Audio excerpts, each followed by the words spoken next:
been waiting for the Cairns Lagoon to open up. It's been closed for repairs and it is finally open. Okay, so it's 10 to 10 in the evening on the 7th of August. Look, I got that wrong. I had to change it. And in 20 minutes, I'll be getting online to a Zoom call with Donald Taylor, who's the chairman of the Learning and Performance Institute, and also the project lead on this capability map refresh that I've been project managing and doing all the editing work on the capability map.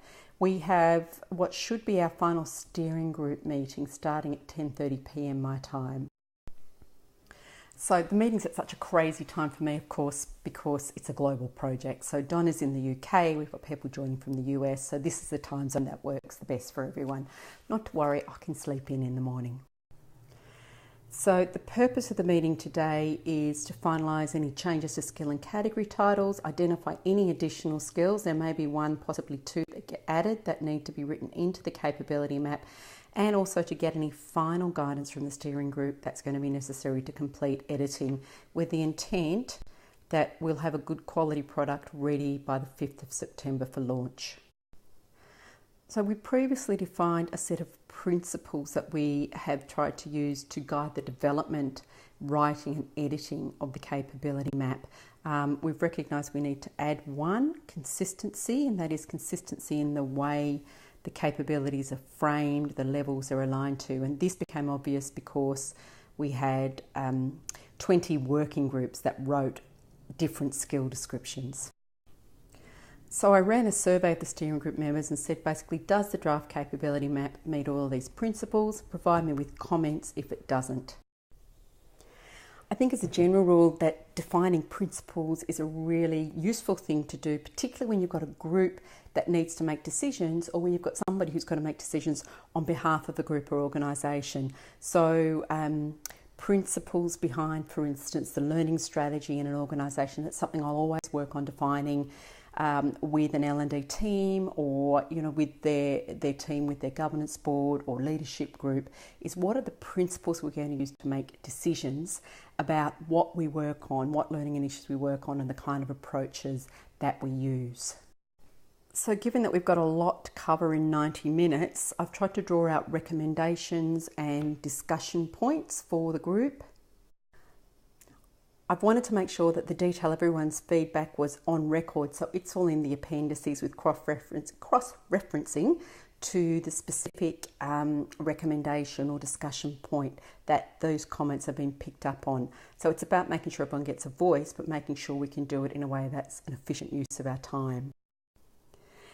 There were some suggestions that came out of the steering group and the working groups for some additional skills that potentially could be added to the capability map. So again, I used the survey to get a yes, no, do you think these should be in the capability map? The first three come back as a no. The next three had mixed views, so they're the ones we're going to have to debate. I think content strategy is the one that's most likely to end up in the capability map.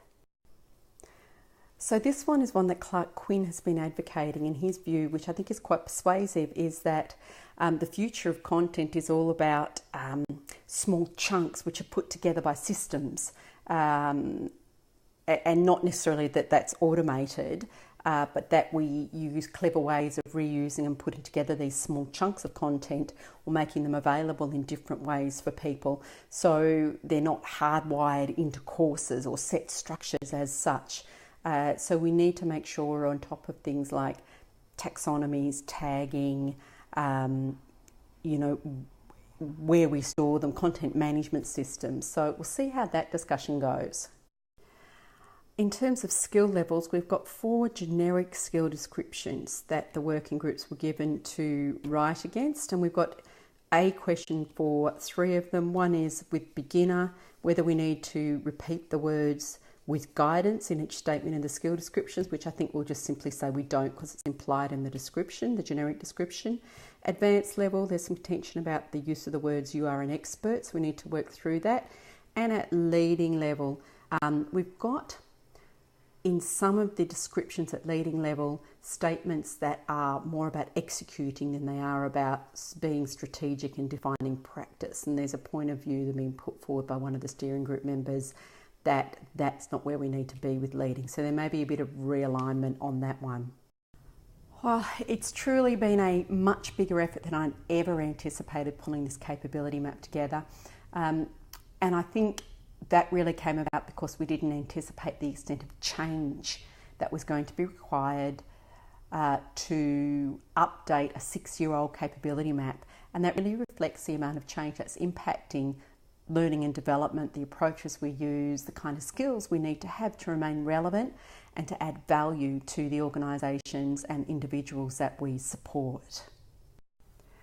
So when we planned out the project, we didn't anticipate having to use working groups with specialists in different subdomains within learning and development to write skill descriptions.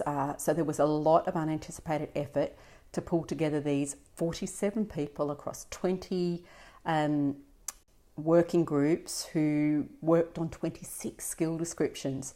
And then I had to edit all of that to get some consistency and alignment. But you know what? I think it's looking really good, and it will be a far more useful tool than the initial version. So I'm really hoping that everybody who's been involved can feel a sense of contribution to the profession and to moving things forward for learning and development. So it's 12:15, 12:15 midnight. Meeting went pretty well. There was a lot of decisions made that are fairly straightforward to enact. Some key changes which I think are for the better, although they are more process, a bit more work.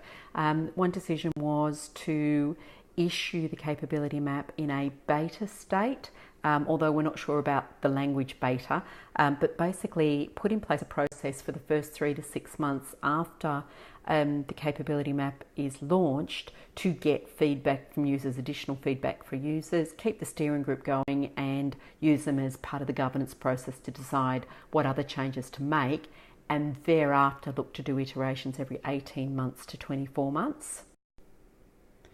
No new skills identified to be added, but there were a couple that we talked about that we're going to do some checking to see that they're adequately reflected and maybe do some slight tweaking on some of the other skills, and they were digital literacy and content management or content strategy, which I spoke about earlier.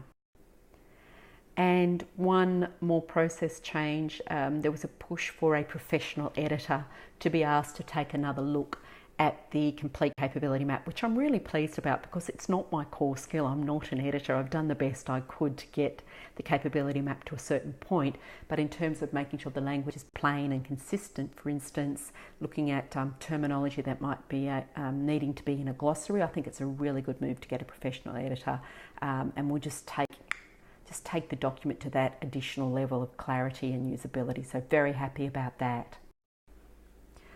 Just really delighted with the level of engagement and support from some of the leading practitioners and professionals in learning development around the world, and the energy they've put into the capability map and the support that it's going to get as a result of that, and the value that it's going to bring to the profession. It's been a really exciting process to be involved in.